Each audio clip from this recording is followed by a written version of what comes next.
It was a bright Monday morning at Zuri Tech Solutions, one of Nairobi's biggest tech firms. The office buzzed with the usual energy, people typing fast, screens glowing, coffee cups everywhere. Aking Odieno, 25, walked in quietly with her laptop bag hanging on her shoulder. She had come from Kisumu a few years ago, chasing her dream of becoming a software developer. Her dress was simple but neat, a blue thrift store find she had ironed carefully that morning. As the team gathered for the weekly briefing, her boss, Mr. Baraka Mugo, stood in front of everyone. He was the kind of man who loved to be noticed. Sharp suit, shiny shoes, loud confidence. When his eyes landed on Aking, he smirked. "Aking," he said, loud enough for everyone to hear, "you look like you're here to sell Mandatsi, not write code." The room erupted in laughter. Some tried to hide their smiles. Others laughed openly. Aking stood frozen, her face burning. She wanted to disappear. Baraka wasn't done. He adjusted his tie and said, "This company stands for excellence, and appearances matter." Then, without warning, he added, "You're fired." Immediately, the laughter stopped. You could hear the hum of the air conditioner. Lydia, the HR assistant and Aking's closest friend, opened her mouth to protest, but Baraka raised his hand sharply. No one said another word. Aking gathered her few belongings slowly, her hands shaking. As she walked out, whispers followed her, some pitying, others cruel. Outside, the Nairobi sun hit her face. She stood still for a moment, clutching her bag. The humiliation stung deeply, but somewhere beneath the pain, something stronger started to rise. She looked up at the sky and whispered, "You mocked my clothes. One day, you'll respect my name." The matatu ride back to Umoja felt longer than usual. Aking sat by the window, watching the city blur past. Tall buildings fading into rows of tiny kiosks and noisy market. Her mind was spinning, her stomach heavy with shame and anger. Just that morning, she'd been a software developer at one of the top firms in Nairobi. Now she was unemployed, humiliated, and didn't even know how she would pay next month's rent. When she got to her small apartment, she dropped her bag on the couch and sank into the silence. The room was cramped, one small table, a flickering bulb, and a laptop with a cracked corner. She opened the fridge. Only a bottle of water stared back. Her phone buzzed. It was her mother calling from Kisumu. "Aking, how's work, my girl?" her mother asked in her warm, hopeful voice.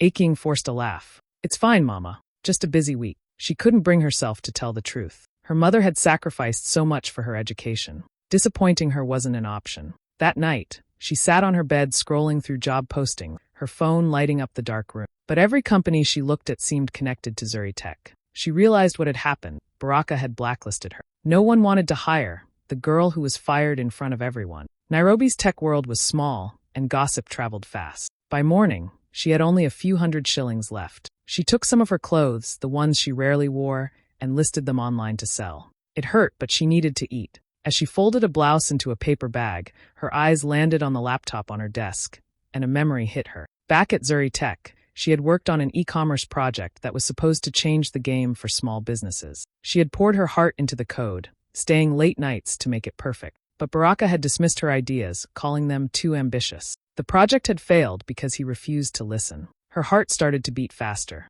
Maybe it wasn't the project that failed. Maybe it just needed her. She whispered to herself, "If he won't use it, I will." She opened the laptop, its fan buzzing like an old motor. The code was still there, lines and lines of logic and passion waiting to be revived. She started tweaking, fixing old bugs, redesigning the layout. This time, she gave it a new name, Reby. Her idea was simple but powerful, an online marketplace where small African businesses could sell directly to customers without being judged by looks, class, or background. A place where creativity mattered more than appearance. Hours passed. The sun dipped low, the room growing dim, but Aking didn't stop typing. For the first time since losing her job, she felt alive again. She wasn't just writing code, she was rewriting her story. The days slowly turned into weeks, and Aking's new routine was nothing like the comfortable office life she used to know. Her small apartment in Umoja became her new workspace, when the power wasn't cutting out. On most days, she packed her old laptop and walked to a nearby cybercafe, renting a computer by the hour. The noise of people printing documents and the buzz of machines didn't bother her anymore. She had a dream to chase. Her neighbors and even some of her friends thought she had lost her mind. "You," one of them said, laughing. "You think you can compete with Zuri Tech? Be serious, Aking." She'd smile quietly, pretending their words didn't sting, but inside, she used every insult as fuel. Then one afternoon, she got a message from Lydia, her old friend from Zuri Tech, the HR assistant who had tried to defend her the day she was fired. Lydia had resigned not long after the incident. "I've been thinking about you," the message said. If you're still working on that project, I want in. That single text changed everything. The two women met at a small cafe in town and talked for hours. Lydia was good with people and organization, the perfect balance to Aking's coding and creative mind. They decided to become partners and rebuild Afriby together. The first challenge came fast: funding. They started pitching to investors, presenting their vision of an online marketplace for small African businesses. But most meetings ended the same way: polite smiles, quick rejections, or worse, laughter. One investor leaned back in his chair and said mockingly, "Two women from Umoja want to build Africa's next tech giant? Cute idea, but no thanks." Each rejection stung, but they refused to give up. They worked late into the night, coding by candlelight when electricity failed, borrowing Wi-Fi from friends, and surviving on black tea and mandatsi. Aking often thought about giving up, but then Lydia would remind her, "We started this because we know what it feels like to be underestimated. Let's prove them wrong." To test their system, they personally delivered the first few orders themselves. They rode Matatus across town, carrying packages from vendors who barely believed in them at first. It was tiring, messy, and chaotic, but it was working. Then one evening, while sitting in her apartment, Aking received a message that made her stop in her tracks. It was from a tailor in Kibra who had joined Afriby a week earlier. "I sold out all my dresses today," the message read. "God bless you both." Aking stared at the screen, her eyes welling up. She turned to Lydia, who was half asleep on the couch, and whispered, "We did it. Someone actually made money." They laughed and cried at the same time. That night, for the first time in months, Aking slept with a full heart. It wasn't just a dream anymore, it was beginning to happen.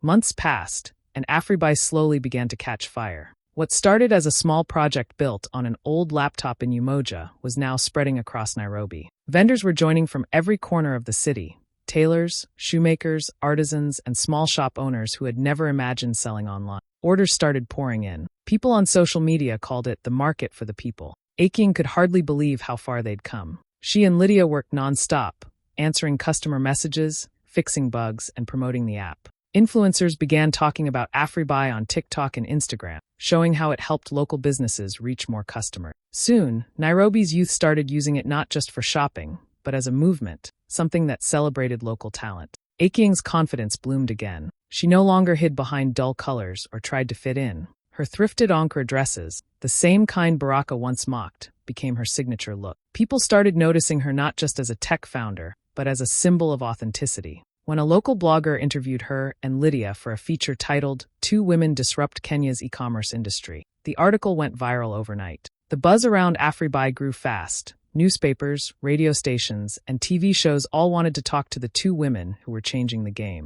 They were invited to panels, tech events, and community gatherings. Aking often smiled when she remembered how people used to laugh at her dream. Now, those same people were calling her for advice. While Afriby was rising, things at Zuri Tech were falling apart. Baraka's arrogance was finally catching up to him. Several senior developers had quit, tired of his attitude. Clients complained about missed deadlines and poor communication. Investors began to lose faith, pulling their money out one by one. Inside the fancy glass office, the once busy corridors had turned quiet. At a major tech conference, Baraka stood on stage wearing his usual designer suit, but there was a visible tension behind his smile. During the Q&A session, a journalist asked, "What's your take on Afriby? Many people are calling it the future of Kenyan e-commerce." Baraka chuckled, shaking his head. "Afriby," he said, his voice dripping with sarcasm. "That's just a hobby site run by my former employee. Not real competition." The audience gave polite laughter, but some exchanged curious looks. They'd seen Afriby's growing presence online. A week later, news broke that stunned the industry. Afriby had signed a major partnership deal with Safaricom to support digital payments for small businesses. The story flooded social media, and everyone was talking about it. Baraka saw the headlines from his office. His face tightened as he scrolled through the news feeds filled with Aking's smiling photo. For the first time, he didn't laugh. Deep down, he realized the woman he once humiliated in front of his staff had built something far more powerful than he ever imagined. The Nairobi Tech Expo was the biggest event of the year, a massive gathering of innovators, investors, and tech lovers from across Africa. The conference hall buzzed with excitement, lights flashing, cameras rolling, and banners hanging from every corner. In the middle of it all stood Aking and Lydia, ready to present Afriby to an audience of more than 3,000 people.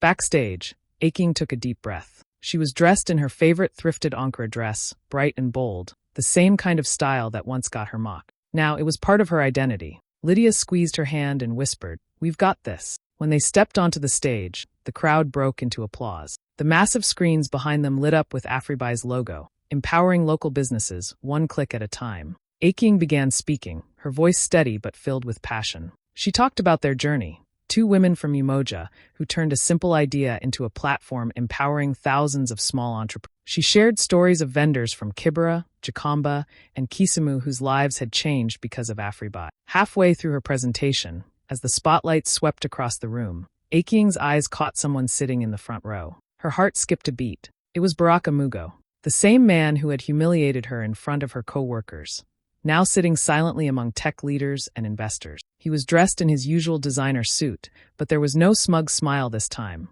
just an unreadable expression. Aking didn't let it throw her off. She continued her pitch confidently, showing off Afriby's growth numbers, their partnership with Safaricom, and their vision for expansion across Africa. By the time she finished, the hall erupted in cheers. People stood to clap. Flashing cameras surrounded the stage as reporters rushed forward for interviews. Lydia laughed and hugged her. "You did it," she said. As they made their way off stage, a familiar voice called out, "Aking." She turned. Baraka was walking toward her, a forced smile on his face. "Impressive work," he said smoothly, extending his hand. "Maybe we should talk business. I think there's room for partnership." For a moment, Aking just looked at him, the same man who had fired her for how she dressed, who had laughed at her dream. Cameras were already turning their way, sensing a story. Aking smiled politely and said, loud enough for everyone around to hear, "Funny. You once said I looked like I sold mandatsi, and now you want a slice of my cake." Gasps and laughter rippled through the crowd. Baraka's face stiffened, but he managed a weak smile before stepping back. Reporters caught every second of the exchange, and by evening, the clip was everywhere: Twitter, TikTok, TV news. The internet exploded with praise. "Mandatsi girl wins," read one viral tweet. Others called her the face of resilience.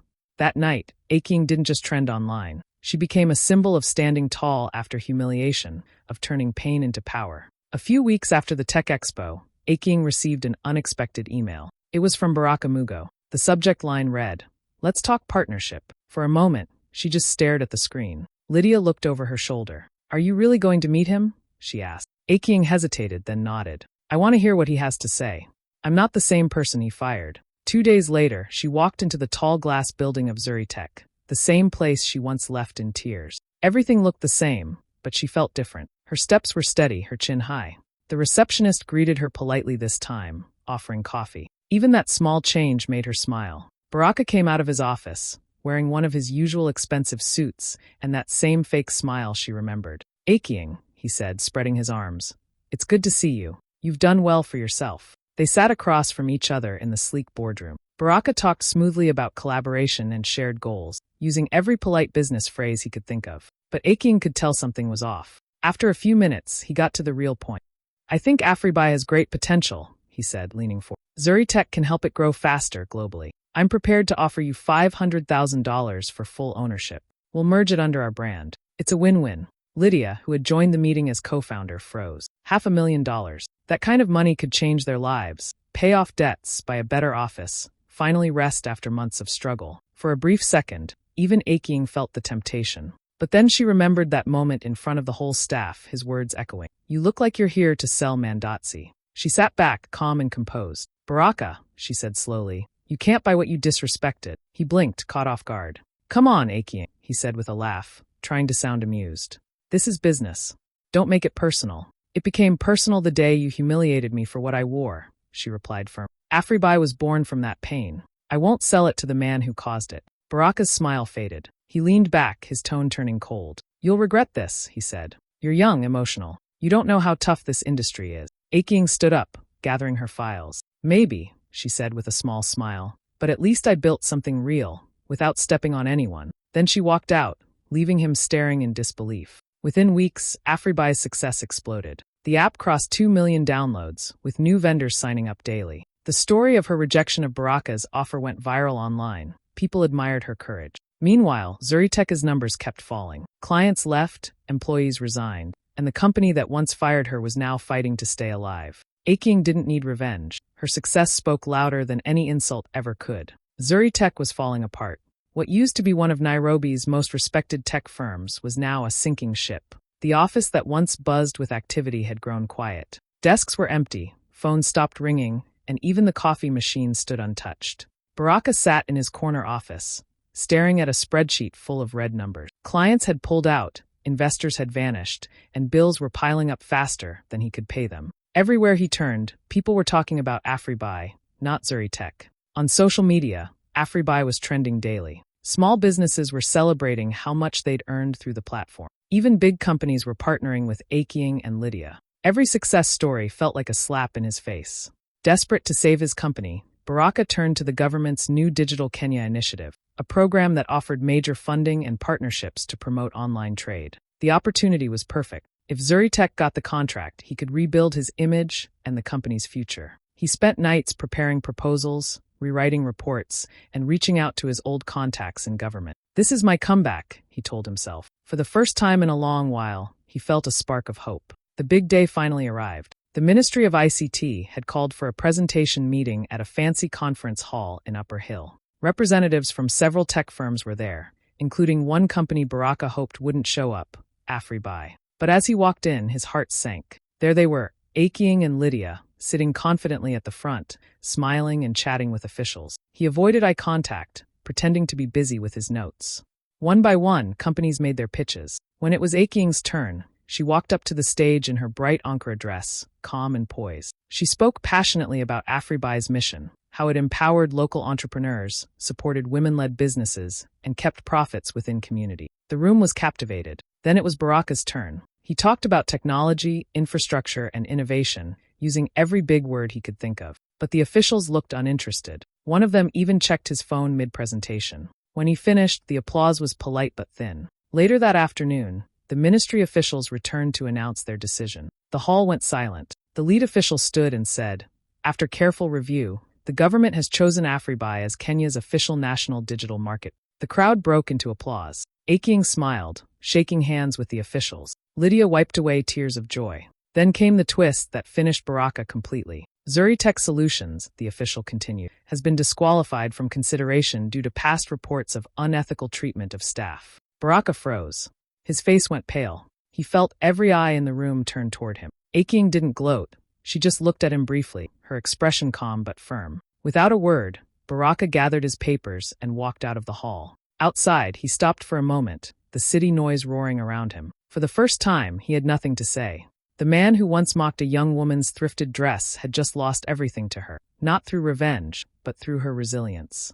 A few months later, Aking stood in front of Reby's brand new headquarters in Nairobi, a bright, modern building that looked nothing like the cold corporate offices she used to work in. The sign above the glass doors shone proudly, Reby, the market for the people. Inside, the space was full of life and color. The walls were decorated with African art, handmade baskets, and fabric designs from local artisans. Employees laughed as they worked, dressed freely in vibrant clothes, Ankara prints, head wraps, even sandals. No stiff suits, no judgmental stares, just energy and purpose. Aking wanted everyone who walked through those doors to feel valued. She moved through the open office, greeting her team, young women coding at their desks, a group testing new features, another organizing community workshops.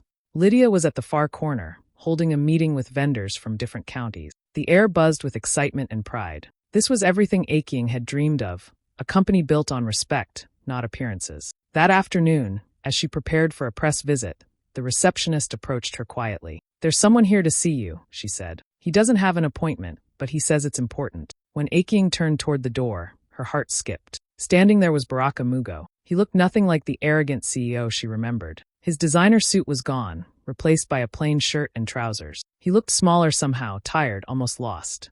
"Aking," he began softly, his tone humble. "Thank you for seeing me. I came to apologize." The office fell quiet as nearby employees noticed who he was. Lydia's eyes narrowed slightly, but Aking nodded for him to continue. Baraka took a breath. "You taught me a lesson I didn't know I needed," he said. "I thought success was about image, about power and control. But you showed me it's about people, and how you treat them. I was wrong, and I'm truly sorry for what I did to you." For a long moment, Aking just looked at him. There was no anger left, only clarity. She thought about that day years ago when he mocked her thrift store dress in front of everyone. If that moment hadn't happened, Reby might not exist. It was strange how life had come full circle. "Baraka," she said finally, her voice calm but firm, "respect doesn't start with failure. It starts with humanity. I accept your apology, but understand this. I didn't build Reby for revenge. I built it so no one would ever feel small the way you made me feel. He nodded slowly, eyes downcast. I understand. She extended her hand. He shook it, his grip unsure. It wasn't forgiveness. It was closure. As Baraka walked out, Aking turned back toward the buzzing office. Lydia walked over and smiled. You handled that perfectly. Aking smiled faintly. I'm not angry anymore, she said. Some lessons are best taught by success. And as sunlight streamed through the windows, she knew she had finally won, not just in business, but in grace. A few months later, Aking woke up to dozens of messages lighting up her phone. Friends, journalists, and business partners were all sending her the same link. When she clicked it, her heart skipped. It was a CNN Africa headline that read, From mocked employee to tech visionary, how Aking Otieno changed Kenya's digital economy. The article told her story from the beginning, how she had been fired and humiliated at Zuri Tech, how she started Afriby with nothing but an old laptop and a dream, and how she turned it into one of Africa's most successful e-commerce platforms. The piece included interviews with small business owners who credited Afriby for transforming their lives. One tailor from Kibra said, Because of Afriby, I can feed my family and send my kids to school. Aking sat in silence, tears welling up as she read. Not tears of sadness, but of pride. Every struggle, every sleepless night, every no from investors, it had all led her here. Weeks later, she was invited to speak at the Women in Innovation Summit in Kigali, Rwanda, a huge international event that celebrated women who were changing industries across Africa. When she arrived at the conference center, she was greeted by flashes from cameras and warm handshakes from people who already knew her story. Backstage, Lydia adjusted her microphone and whispered, Look at you now. Remember when we were coding during blackouts? They both laughed, nervous but proud. When Aking stepped onto the stage, the audience erupted into applause. Hundreds of women, entrepreneurs, students, and leaders filled the hall. Behind her, the big screen showed Afriby's logo and the words Empowering Africa's Future. She took a deep breath and began to speak. When I started this journey, she said, I didn't have money or connections. I had a laptop that barely worked and a dream that people said was too big for a girl from Umoja. The audience listened closely. Then she paused and smiled softly before adding, They mocked my clothes, not realizing I was sewing my future. The hall went silent for a moment. Then the audience rose to their feet, clapping, cheering, and some even wiping tears. Cameras flashed as people chanted her name. Aking stood there, humbled and overwhelmed, realizing this was bigger than her. It wasn't just about Afriby anymore. It was about every woman who had ever been told she wasn't enough. After her speech, journalists lined up to interview her. One reporter asked, What kept you going when everyone doubted you? She smiled gently. It wasn't revenge, she said. It was resilience. I didn't want to prove them wrong. I wanted to prove to myself that I could rise. That night, her speech spread across social media. Millions watched clips of her standing proudly in her Ankara dress, her words echoing across the continent. Aking had once been fired in shame, but now she stood on the global stage, not as the girl who was mocked, but as the woman who inspired a generation. The morning sun spills through the glass windows of Afriby's headquarters, casting a warm glow over the busy office. Aking walks through the open space, her colorful Ankara dress swaying as she greets her team. Everyone is smiling, laughing, and working with purpose. Designers sketching ideas, developers typing fast, and customer agents chatting cheerfully with vendors. The room is alive with the same energy that once lived only in her dream. She stops to talk to a young intern, then to a woman packing handmade jewelry for shipment. Keep going, she tells them. What you're doing matters. The walls are covered with photos of small business owners from across Kenya, tailors, farmers, artists, all part of Afriby's growing family. As she walks, a soft voiceover begins, her voice calm and full of emotion. They said appearance defines worth, she says. But true worth is in perseverance, in standing tall when you're made to feel small. They fired me to silence me. Instead, they built my story. The camera follows her as she steps onto the rooftop terrace. The Nairobi skyline stretches out before her, busy and beautiful. She looks out, the city lights flickering like stars coming alive. Behind her, the Afriby logo glows proudly, bold letters shining against the evening sky. Aking takes a deep breath, smiling quietly. The girl who once walked out of Zuri Tech in tears now stands at the top of her own empire, not out of revenge, but out of resilience. The camera slowly pans up, showing the Afriby sign gleaming above the city. The screen fades to black with her final words echoing softly in the background. They tried to break me, but I turned their cruelty into creation.